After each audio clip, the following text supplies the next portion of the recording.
মানুষ যেরকম করছে আমি কিন্তু সন্তান না, কপালে তো পড়ে গেলে এই পৃথিবীতে জন্ম দেওয়ার কিন্তু মাইনা দিতে পারছে। এভাবেই কান্নায় ভেঙে পড়েন ফাতিমা। যে বয়সে পড়ালেখা আর খেলাধুলায় সময় কাটানোর কথা, ঠিক সে বয়সেই পিতার হাতেই এক নির্মম পরিস্থিতির শিকার হয়েছে সে।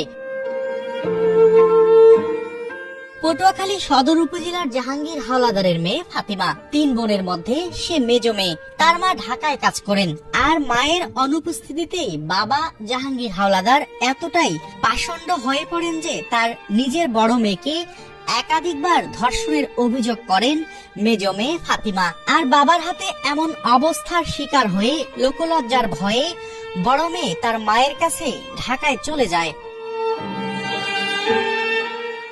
নিজের বড় মেয়ের সাথে এমন অপকর্ম করেও ক্ষান্ত হননি জাহাঙ্গীর হাওলাদার।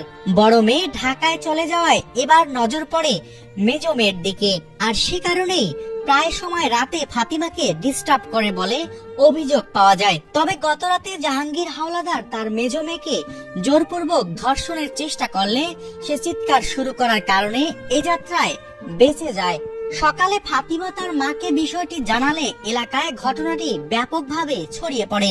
পরে ভুক্তভোগীর মা রাবেয়া বেগম বাদী হয়ে পটুয়াখালী সদর থানায় একটি ধর্ষণ চেষ্টার মামলা করলে পুলিশ জাহাঙ্গীর হাওলাদারকে গ্রেফতার করে।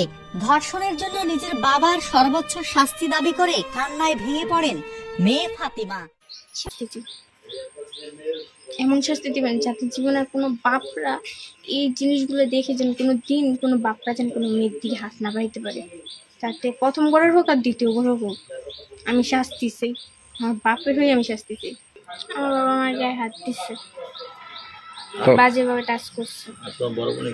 আমার বড় বোনের কাছে যে শুইছিল, পরে আমি দেখার পরে সরে গেছিল, তারপর আমি ডাক দিচ্ছি, তারপরও অনেকবার যাওয়ার চেষ্টা করছে, আমার লেগে পারেনি। তার আগে অনেকবার কিছু করছে, অনেক কিছু তার আগে করছে।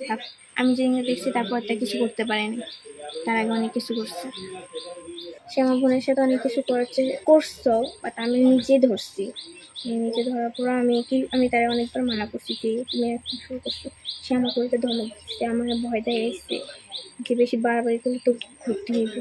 বোনে অনেকে জানাইছে, জানানোর পরে এরা কোনো গুরুত্ব দেয় না, যে বলছে আমাদের মান সম্মান করা যাবে, এই কারণে কেউ গুরুত্ব দেয় না। কারণ আমার চোখে একবার ধরা পড়ছে, কিন্তু কাকু বলছে যে অনেকবারই করছে। কারণ এটা আমার আম্মু ভালো করে জানে, কারণ আমরা ছোট, আমাদের কাছে তো সব কথা খুলে বলা যায় না।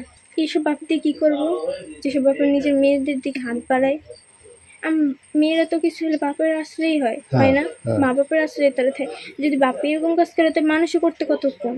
এটা তোমার বাপ কি সৎ না? আপন নিজের রক্তের বাপ। শুধু আমার রাগটা আমি কন্ট্রোল করে কালকে ওনারা মারি নেই, আজকে এবারে পুলিশ হইতে জানোয়ার, ডাইরেক্ট বলবো জানোয়ার। এই ঘটনায় পটুয়াখালী সদর থানার অফিসার ইনচার্জ মনিরুজ্জামান বলেন, ফাতিমার বাবা জাহাঙ্গীর হাওলাদারের নামে ধর্ষণ চেষ্টার মামলা হয়েছে। আসামিকে গ্রেফতার করে জেল হাজতে প্রেরণ করা হয়েছে বলেও জানান তিনি।